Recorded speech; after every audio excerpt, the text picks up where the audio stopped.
Soy Adolfo Alvarado Belloso, nuevamente en el conversatorio virtual sobre temas procesales, que la Academia Argentina de Derecho Procesal realiza como tarea de extensión universitaria para la maestría en Derecho Procesal de la Universidad Nacional de Rosario, que cuenta entre la gente amiga, entre los docentes importantes de la República Argentina, como docente a la doctora Patricia Fernández de Andriani, nuestra invitada de hoy, doctor en Derecho por la Universidad de Valencia, máster en Derecho Empresario por la Universidad Austral de Buenos Aires, diplomada en Estudios Avanzados Europeos por DEA, profesora de Derecho Societario en varias universidades argentinas. Y muy importante a los fines de este conversatorio, abogada litigante en el Foro de la Ciudad de Neuquén. Con Patricia tenemos una antigua amistad. La amistad es un camino de doble mano, va y viene, por tanto, tiene que haber un amor recíproco, como decían las partidas. Y Patricia ha hecho siempre honor a su amistad. Gracias a ella, cuando yo presidí el Instituto Panamericano de Derecho Procesal, pudimos hacer el más importante encuentro en la ciudad de Asunción del Paraguay.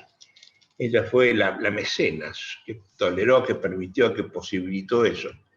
Y gracias a eso le hicimos la primer miembro de honor del instituto por el enorme desprendimiento y generosidad que había tenido con nosotros.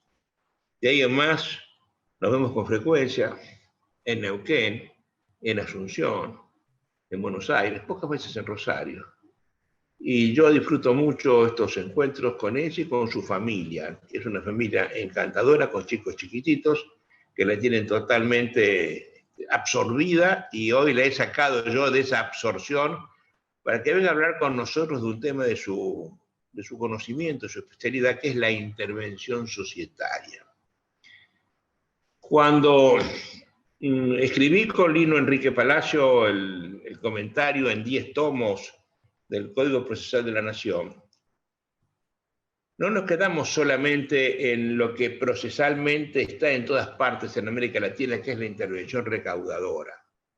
Nos fuimos también a la intervención que generalmente está ordenada, registrada, requisada en las leyes de fondo. Y me pareció en ese momento que era asaz importante el tema. Tan importante que el derecho de fondo se lo ha quitado el derecho procesal. Una materia absolutamente judicial, estamos hablando de intervenciones judiciales propias del Poder Judicial, está normado en leyes de fondo. Estaba así en el viejo Código de Comercio argentino y está en el Código Civil y Comercial de la Nación. Pero hay un montón de problemas alrededor de esto.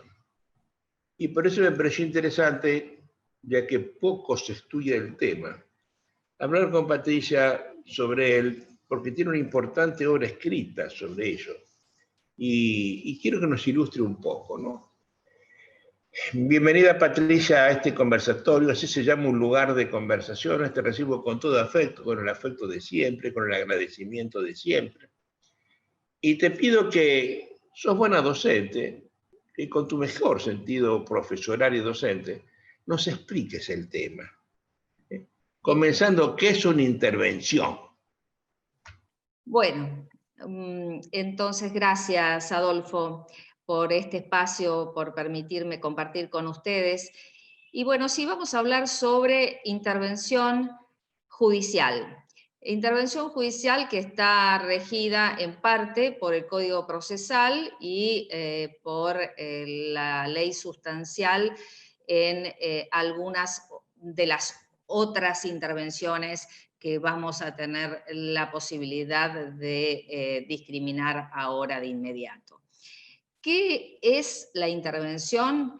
Es una forma a través del cual, una medida cautelar en este caso, a través del cual se interfiere en la actividad económica de una persona jurídica o de una persona humana, con el fin de realizar una ejecución forzada como una medida, digamos, complementaria al embargo, o para impedir alteraciones en el estado de los bienes o de las cosas, o para administrar o coadministrar una persona jurídica, no solo una sociedad, ¿no?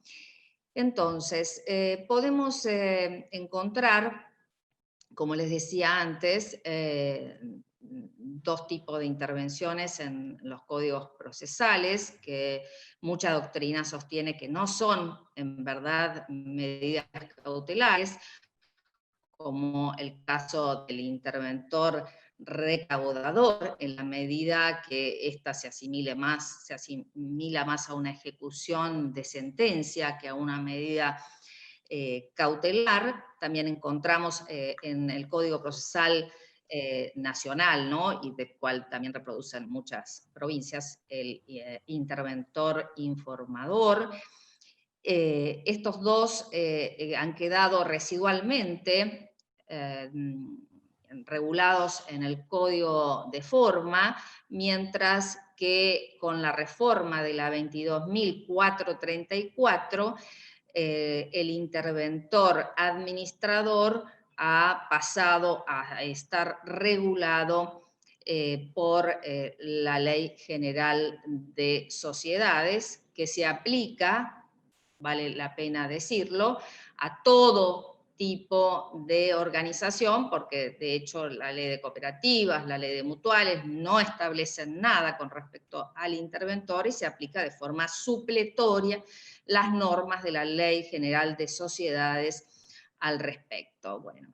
Oye, has mencionado el Código Procesal, estás hablando del Código Procesal Nacional, que no es, por ejemplo, el código en Santa Fe. El Código Santa Fe no tiene. Santa Fe tiene el viejo grupo procesal, como estaba el antiguo de Córdoba, el antiguo de Corrientes, donde solo se regulaba la intervención recaudadora y no como cautela, sino como medida propia de la ejecución de sentencia para coadyuvar al ejercicio de un embargo.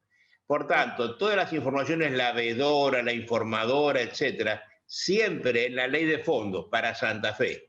Vos me estás haciendo un mix en la capital federal o en Neuquén, donde el código es el mismo, ¿verdad?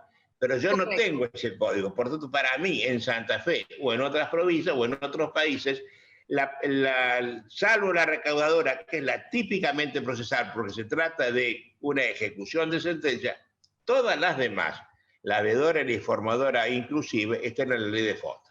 Con esta aclaración sigo escuchándote. Es correcto lo que señalás, y sí, me guío más por el Código Procesal Civil y Comercial de la Nación, ¿no? Es el tuyo. Pero, porque si no habría que hacer muchas distinciones con tantas provincias argentinas.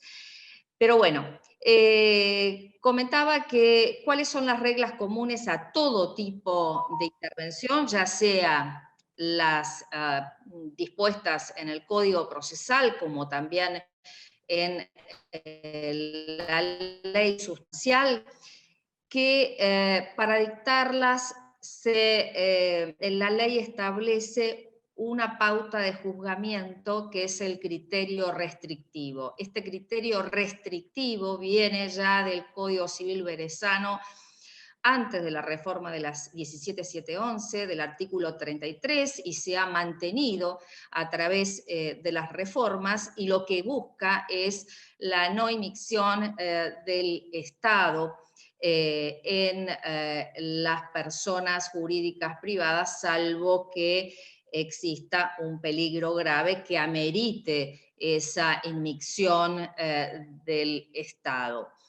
De tal modo que esta pauta de juzgamiento tiene que, y de hecho los jueces, aunque no pueden solo denegar la medida de intervención basado en el carácter restrictivo, siempre velan porque se cumplan los recaudos para no colisionar los intereses en juego en las personas jurídicas. Bien decía Lino Palacio que lo que se busca es evitar esa confluencia de intereses que reside sobre las personas jurídicas no se vea afectada, como así tampoco el buen honor del Poder Judicial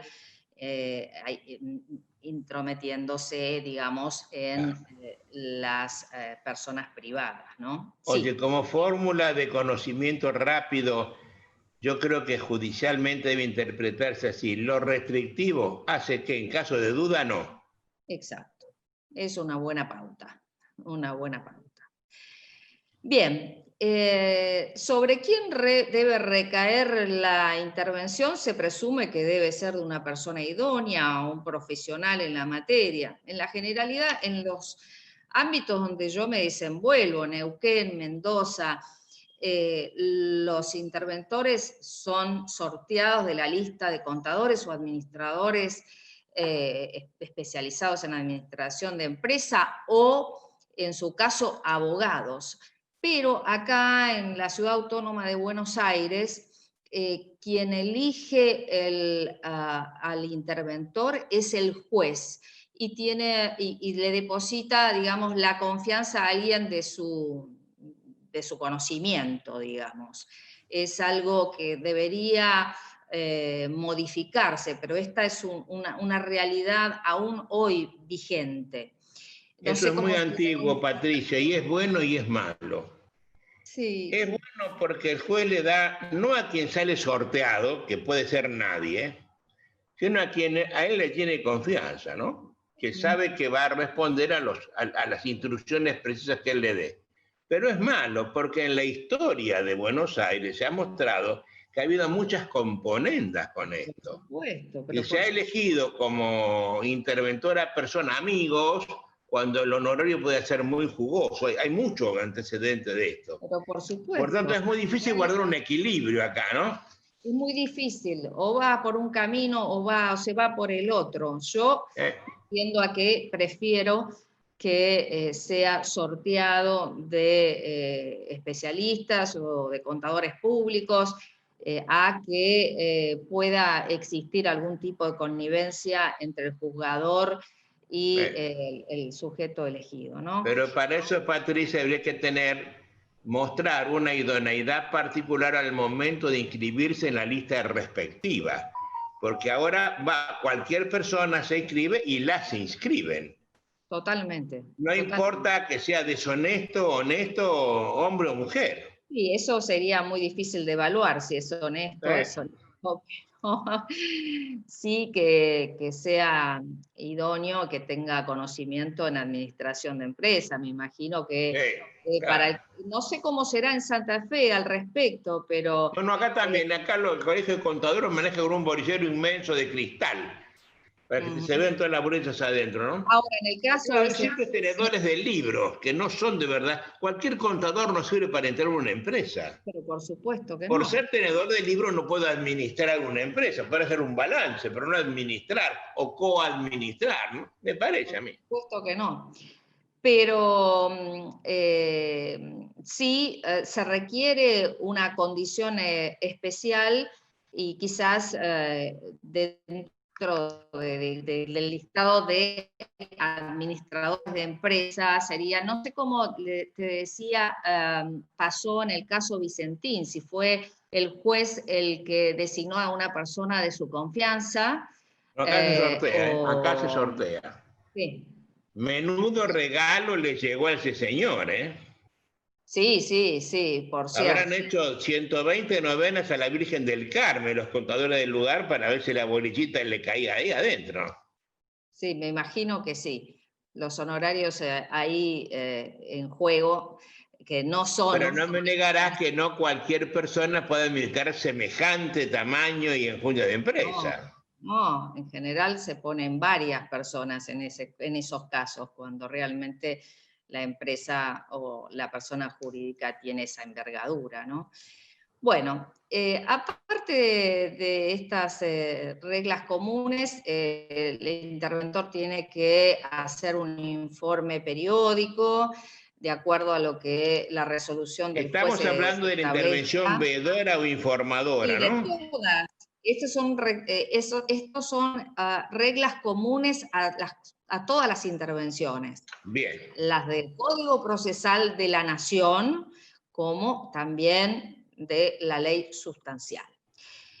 Muy bien, la misión, o sea, las atribuciones que fije el juez deben estar específicamente detalladas en la resolución de la intervención. Muchas veces los jueces lo que hacen es indicar que debe ceñirse a una actuación ordinaria, pero también muchas veces restringe algunas facultades, por ejemplo, la de convocatoria a asamblea, por ejemplo, la de no rescindir, le impide rescindir contratos y muy especialmente rescindir los contratos con los abogados. ¿Por qué? Porque a la hora de contestar la demanda de remoción, recordemos que si la intervención judicial es bajo la ley sustancial, se requiere interponer la demanda de remoción conjuntamente con la medida cautelar de intervención. Ahora, ¿quién va a contestar esta demanda de remoción? La van a contestar los administradores removidos, lo va a contestar el interventor. Entonces, muchas veces los jueces restringen esta facultad de rescindir a los abogados los contratos en la medida que tengan poder para que puedan contestar la demanda de remoción los abogados de la empresa o de la persona Y es de toda lógica, ¿no es cierto? Es impecable sí. el argumento. Totalmente. Y bueno, el plazo en general, bueno, también surge de la resolución y el que pide la medida cautelar tiene que estar atento para que antes de llegar al plazo volver a pedir que se extienda el plazo de duración, porque si no caería la medida.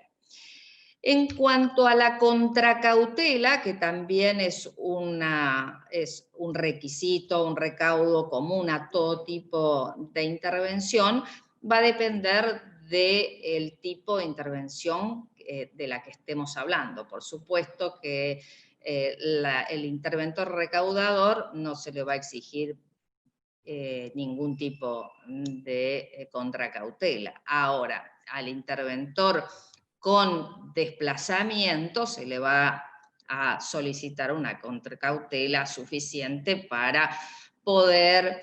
A ver, la contracautela se la estoy pidiendo al que pide la intervención. Al que pide la intervención para evitar... Eso es muy difícil de evaluar los daños que se puede ocasionar, porque la contracautela lo que viene a hacer es cubrir los posibles daños que el interventor le cause a la empresa. Y eso Correcto. va a ser los daños que va a sufrir el empresario removido, no el que lo está removiendo, ¿verdad? Y Correcto. eso es muy difícil de hacer, y los jueces no saben hacerlo eso. El empresario removido y la sociedad también, ¿no? Los perjuicios que puede tener, claro, indirectamente los va a tener el socio, pero directamente la sociedad, ¿no? Entonces, sí, es muy difícil de determinar si es un interventor veedor. En general, los jueces admiten incluso la caución juratoria, porque es difícil deducir perjuicios de un interventor. Páreme ahí. La caución juratoria es una figura extraña al ordenamiento jurídico argentino. Correcto. Porque quien solicita la medida de intervención es ya de por sí responsable por los daños que cause. Seguro. Jurar que va a pagar no le añade nada a la obligación de pago que tiene como responsable. Por tanto, decir, me voy a portar bien, me juro por quién, no tiene ningún sentido. Pero además no está normada en ningún código procesal argentino la caución juratoria. Para quien está escuchando esto, al margen de lo que estamos conversando con Patricia, quiero que sepan que la caución, jurar significa castillamente poner a Dios por testigo, cosa que hoy no tiene sentido cuando aparecía el catolicismo apoyó el fundamentalismo del siglo XVI.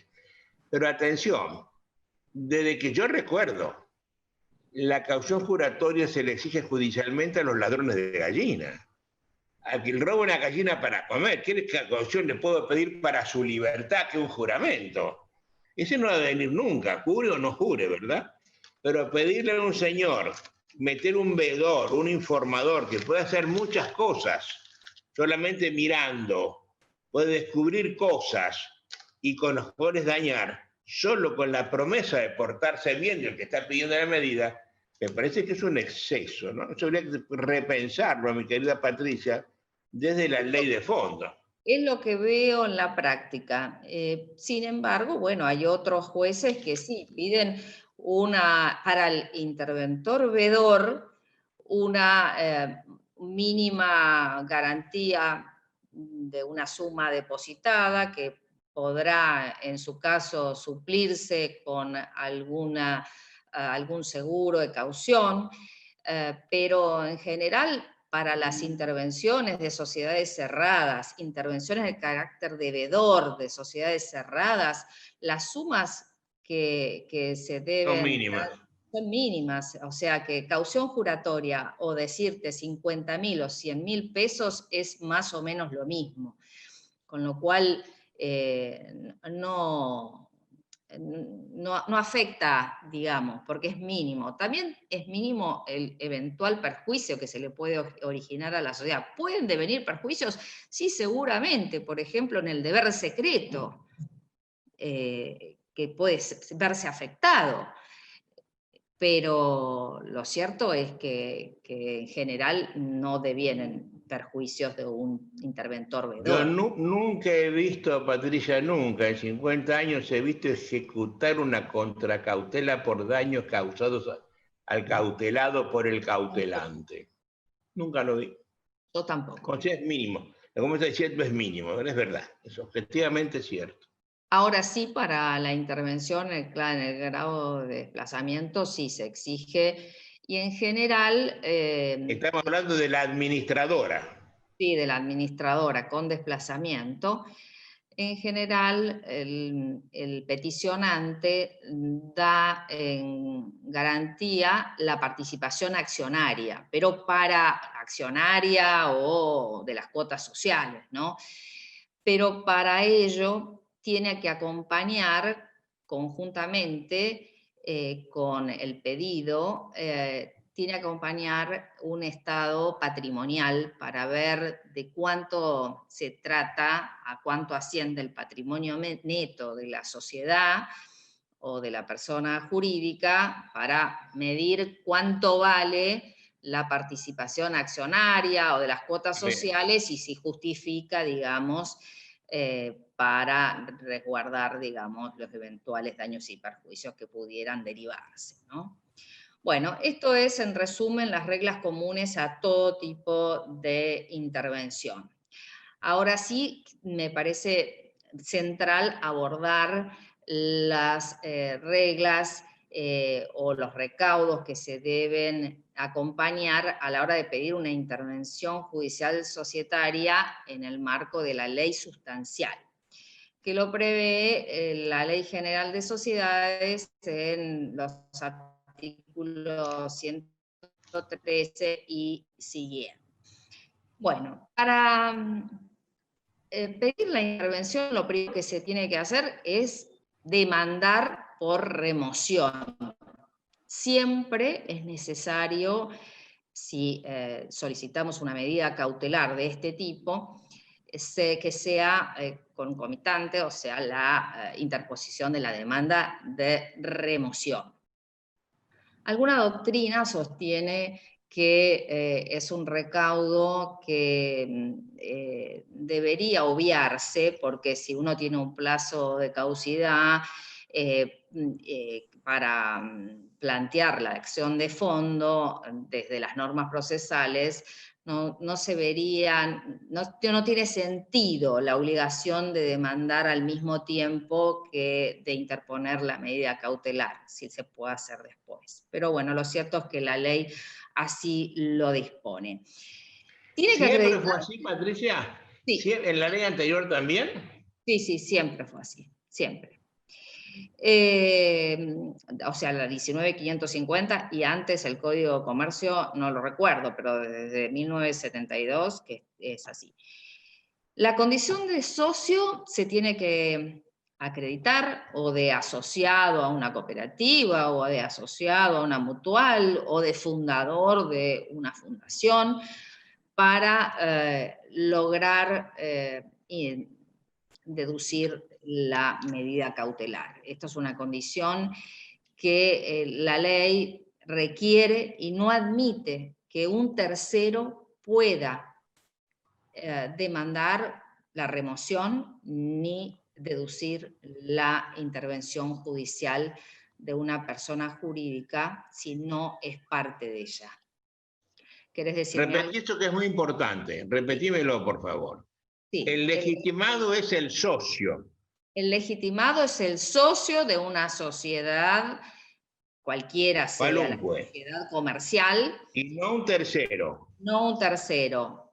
Y en el caso de las cooperativas es el asociado, en el caso de las mutuales es el asociado, en el caso de la fundación es el fundador, es decir, tiene que ser parte de la sociedad o de la persona jurídica para poder pedir la intervención judicial. Es más, la ley no admite ni siquiera al síndico demandar la intervención. Solo en un caso, que es en el caso del artículo 265, que es cuando alguno de los administradores hubieran recaído en algún tipo de incompatibilidad en el ejercicio de las funciones o tengan algún tipo de inhabilidad para desarrollar el cargo, entonces ahí sí es la única alternativa que da la ley para que el síndico pueda pedir la intervención de una, que el síndico pueda invocar la intervención de la sociedad, ¿no? Si no, ni siquiera el síndico. Y tampoco lo puede dictar la Inspección General de Justicia, llámese dirección de, bueno, cualquier órgano de contralor, depende de la provincia cómo se llame. En Santa Fe se llama Inspección General de Justicia también. Sí. Pero sí lo puede solicitar la Inspección General de Justicia, deducirlo ante el juez, pero no dictar per se una intervención judicial, ¿no? Y mucho menos la puede dictar el Poder Ejecutivo Nacional a la intervención sin intervención de un juez. Muy bien. ¿Cuál es el otro de los recaudos? La necesidad del agotamiento de la instancia societaria. Se requiere que el socio o el asociado primero intente agotar la instancia societaria. ¿Qué significa? Que intente convocar a una asamblea que resuelva, digamos, el accionar de los administradores, que resuelva sobre los conflictos que se estén generando dentro de la sociedad, pero este recaudo que establece la norma, los jueces en general lo relevan de cumplir si es que el socio minoritario no podría, llegado el caso de realizarse la asamblea, gravitar en la asamblea porque no tiene las mayorías. Entonces se lo De todas releva. formas, él no puede convocar, tiene que pedir que le convoquen. Exacto, él tiene que pedir que lo convoquen. El agotamiento de la instancia no significa que él En pueda la convocar. pura petición. Es No, solo no. petición. Muchos jueces dan por cumplido este recaudo si es que la sociedad tiene sindicatura con la sola petición al síndico de que convoque. Eso es bueno. Con ello da por concluido y por cumplido con el agotamiento de la instancia previa. Muy bien, el otro de los recaudos es que exista peligro grave, un riesgo grave que se ciña sobre la persona jurídica, sobre la sociedad. Este peligro grave es un riesgo sobre el interés social, ¿no? Un riesgo que afecte al interés social. Se han escrito ríos de tinta al respecto de qué Oye, es. pero que es muy difícil definir la conjunción de las dos palabras, peligro y grave. ¿Qué es un Peligro. peligro grave? ¿Cuán Bueno, peligroso, cuán grave es ser el peligroso para ser peligroso? tal cual. Eso ya es difícil de distinguir, pero a qué se debe? O sea, ¿a qué se refiere el peligro grave como recaudo que exige la norma? ¿A qué se refiere? A la actuación u omisión de los administradores que pongan en peligro o que pongan en riesgo el interés de la sociedad, que no es el interés del patrimonio de la sociedad, porque se puede afectar el interés de la sociedad por no respetar las normas estatutarias, por no respetar la ley, por ¿Cómo no... sería eso, por ejemplo? Y ¿Qué en el peligro puede caso... correr una sociedad si el directorio no Y hace algo? cuando no funciona la organización, por ejemplo, no aprueba balances por varios ejercicios. Eso está claro de que eso afecta el interés social. Entonces, en ese caso, no necesariamente tiene que darse prueba de que los administradores están ejerciendo, por ejemplo, actos en conflicto de intereses o actos en competencia que afectan patrimonialmente a la sociedad, porque no es necesario que se le afecte patrimonialmente, sino en la organización Está misma. bien. ¿Mm? Entonces, el peligro grave y también el otro recaudo es la contracautela, como habíamos visto antes, con referencia a las reglas comunes a todo tipo de intervención. Muy bien, vamos a ver algunos otros aspectos procesales, como la condición inaudita parte de este A ver, tipo me de interesa eso. medidas. Sí, es claramente, como bien hablamos contigo telefónicamente, una medida innovativa. Y la ley sustancial prevé que ésta sea dictada a sola petición, sin necesidad de sustanciación y sin necesidad de escuchar a la sociedad, ni menos a los administradores que son demandados también en la acción de remoción, ¿no? De esta manera... Vos sabés que yo no veo bien eso, Patricia. A ver, cuanto más viejo me pongo, más respeto quiero para mi libertad. Me imagino que hará lo mismo el dueño de una empresa. La medida innovativa que está dando vuelta en la Argentina desde 1962 y que recién empieza a tener ahora aceptación en las leyes procesales y que ha cuajado en la ley, en el Código Civil, manifiestamente inconstitucional desde mi punto de vista, vuelvo a insistirlo en eso, es una clara invasión en una esfera de libertad. Es un golpe de atrás. Esto se puede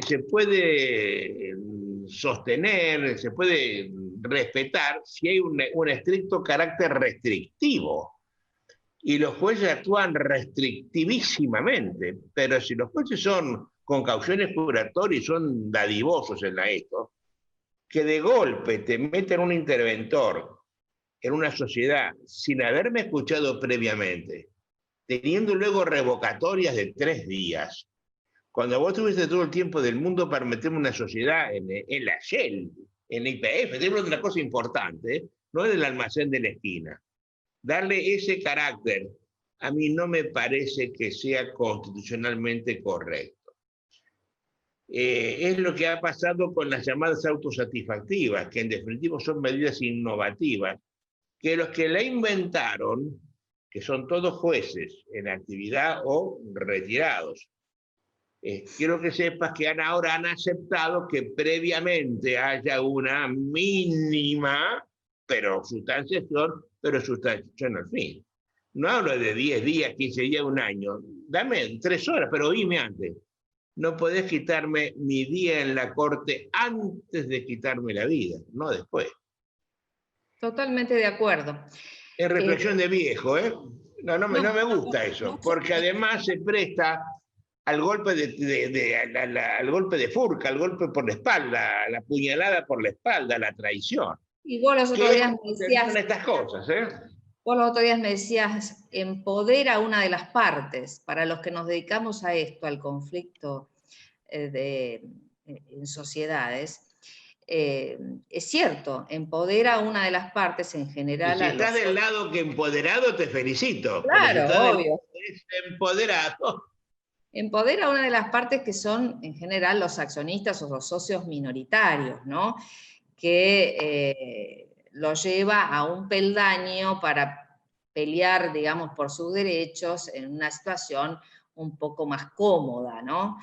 Pero es cierto. Ahora, hablando de medidas autosatisfactivas, en esta materia, en el caso Vicentín, el juez de la causa, el juez concursal, una vez que el Poder Ejecutivo Nacional decretó la intervención y la declaró de utilidad pública a la empresa Vicentín, el juez dispuso como medida autosatisfactiva, a pedido de los administradores removidos, dio como medida autosatisfactiva la posibilidad de que estos administradores removidos regresen a los cargos. Y me pareció muy curioso, porque cuando la estuve leyendo hoy, porque sabía que algo me ibas a preguntar de este tema, le dio sustanciación diferida. Primero los volvió al cargo y después... Todo un disparate, su Patricia, todo un disparate. Porque, oye, la provincia de Santa Fe no tiene legislado eso. No, ya lo sé, no lo tiene legislado. Nació en Rosario, se hizo por rosaritas rosarinos, se copió en todo el país, menos en Santa Fe. Sí. Entonces acá el juez toma una medida invadiendo una esfera de libertad de cualquiera, en este caso el Poder Ejecutivo Nacional, nada menos, pero además sin basamento legal alguno, con su propia voluntad. Y esto no está bien, mi querida, porque estamos hablando desesperadamente en el gobierno de los jueces, que de Napoleón para acá le tenemos un miedo cerval. Totalmente de acuerdo, pero para los comercialistas esto de alguna manera fue la salida muy innovativa que tuvo el juez para salir de la situación. También hubiera sido matarlo, por ejemplo, al interventor, también hubiera sido derrocarlo al presidente de la República, derogar la ley, ¿entiendes? Ser disparate, disparatemos.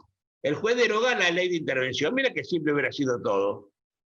Porque sí, disparate por disparate ya no tiene cartón esto, no tiene dimensión. Entiendo.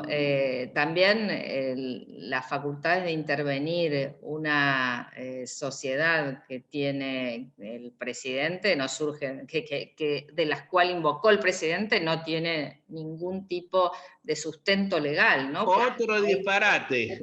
Pero si yo sumo disparate tras disparate, termina como terminamos.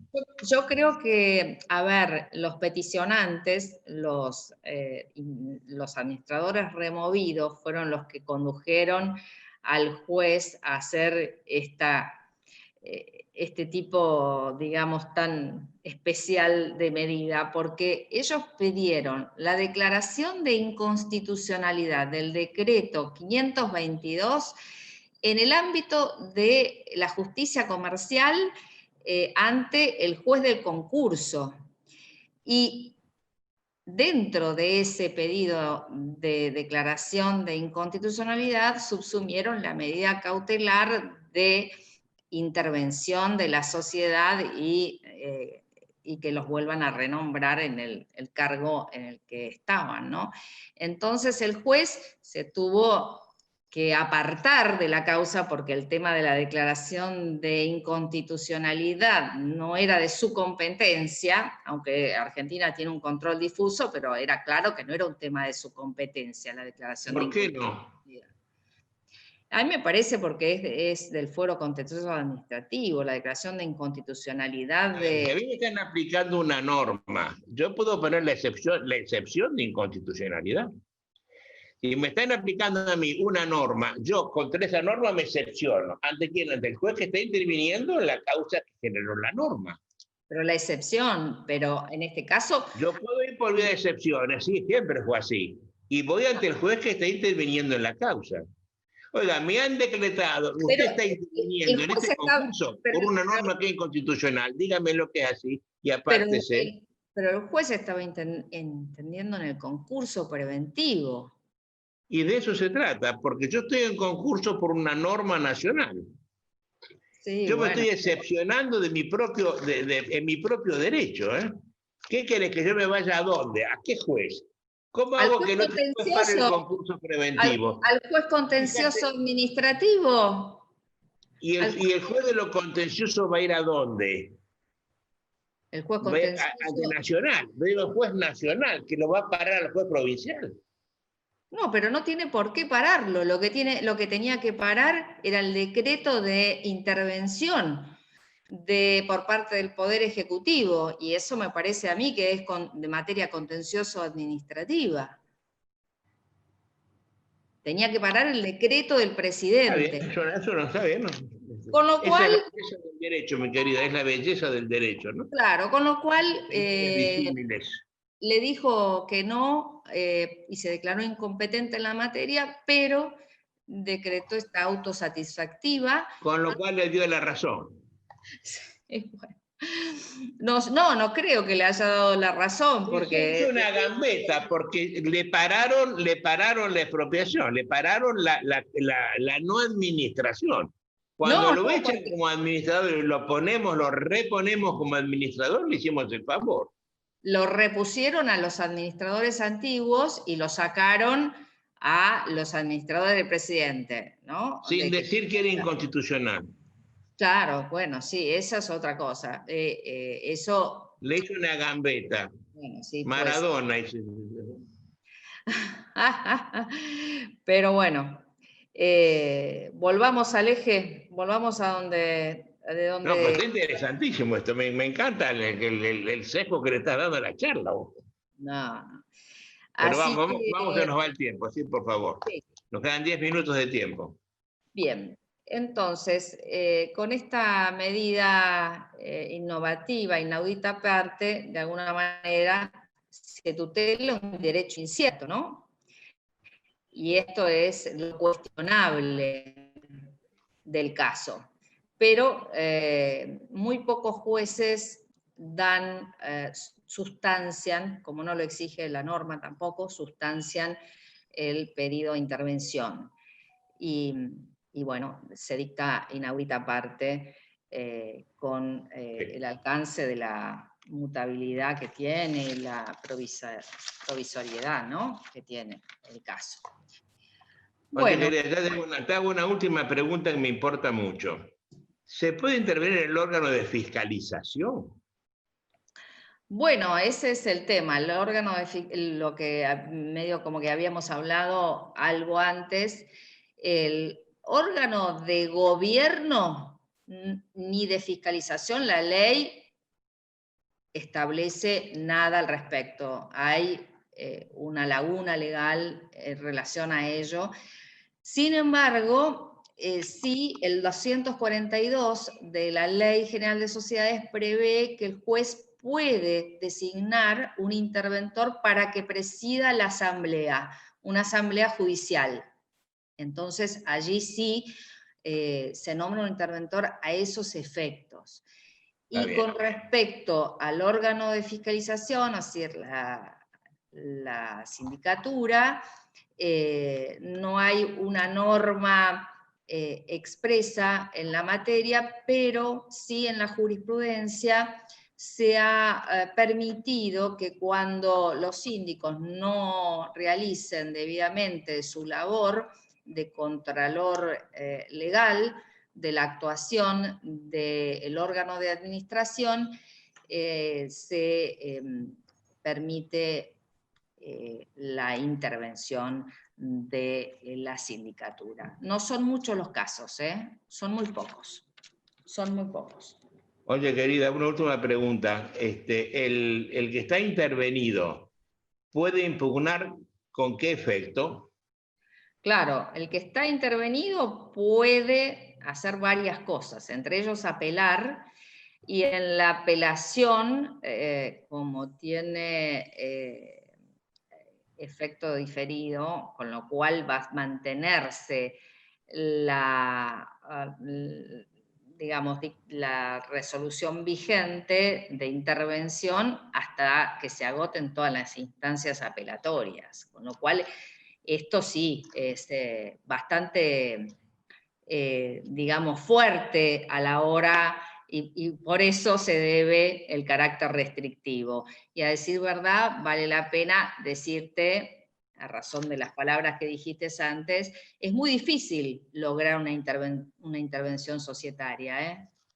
Verdaderamente los jueces hacen carne esto de lo restrictivo de la medida. No es fácil lograrla.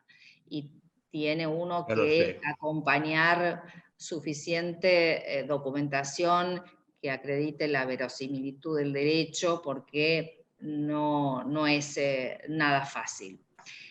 Pero sí, una vez lograda, ese es el tema, una vez lograda puede uno mantener la intervención, y aunque el demandado o la sociedad demandada o los administradores demandados acompañen toda la documentación para refutar aquello que llevó al juez a tomar la decisión, ya está, la medida queda... Claro, se mantiene aunque vengan degollando. Exacto, exacto.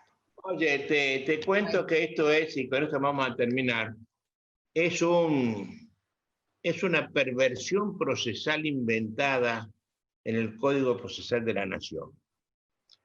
Yo quiero recordarte que ese código del cual nace el código tuyo, el código de Neuquén, y ahora el de Mendoza, ya que nombraste la palabra Mendoza, fue hecho por un académico, por un general de la Nación y por una juez civil. Ninguno sabía dónde estaban los juegos de comercio número 4. Ninguno había litigado jamás. Por más que era gente importante y gente de bien. Pero ellos generaron el efecto, es decir, se refiere a un tema muy puntual, si la sentencia se cumple o no se cumple pendiente una impugnación. Si vos me fijás una cosa cualquiera y yo la apelo, ¿la cumplo o no la cumplo mientras se tramita la apelación?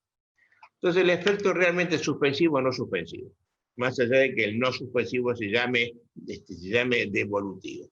¿Suspensivo? ¿Suspende o no suspende? Lo que hizo la ley, y ahora la copian en el Código Civil, es poner la palabra diferido. No es un efecto. Lo que estoy diciendo es que lo que vas a apelar ahora te debería hacer pasó mañana o el año que viene o nunca. Porque si termina por otras vías el proceso, caducidad, por ejemplo, eso jamás se resuelve. Es un efecto inventado por la gente que nunca litigó. Y así se forman los graves problemas y embrollos procesales, como este, por ejemplo. Sí, sí. Yo logró una intervención y aunque vengan degollando, sigo intervenido, hasta el día de la griega. Totalmente, es así. Pero vuelvo a reiterarte, es muy difícil lograrla. Los jueces son muy resistentes a dar medidas. Gracias a Dios, cuando me has contado. Sí, sobre todo el interventor con desplazamiento de los administradores, tiene que haber una prueba realmente fuerte donde hayan desaparecido los libros sociales, no se lleven debida forma, contabilidad, donde haya cefalía del órgano de administración. Querida, le agradezco mucho su presencia en este conversatorio, me encantó, aprendí. Sos una buena docente, te felicito y te agradezco. Siempre te espero en este lugar de conversaciones. Bueno. Me resultó muy agradable verte y te dejo un saludo final para la gente que nos está oyendo. Bueno, mi agradecimiento, ha sido realmente un honor estar contigo hablando sobre un tema tan interesante como el de las medidas cautelares de intervención judicial. Creo que vale la pena que abordemos también otros aspectos de otras medidas innovativas que también establece la ley sustancial, como la suspensión de las resoluciones de la Asamblea o la suspensión de las resoluciones del órgano de administración, que se aplica la misma solución que para la suspensión de las asambleas. Me parece que son temas muy interesantes, son medidas innovativas. Oye, vamos a hacer una charlita especial sobre eso, porque no solo es interesante, sino que es necesario, ¿no? Porque sí, son cosas que pasan por encima del abogado común y tiene que tenerlas muy en cuenta porque hacen al ABC de su litigio. Pero por supuesto. Así que un hasta pronto. Vamos a seguir con estos conversatorios y gracias. Gracias, Adolfo. Querida, con agradecimiento, un beso grande y hasta siempre. Hasta gracias. Siempre. Gracias, querida, gracias.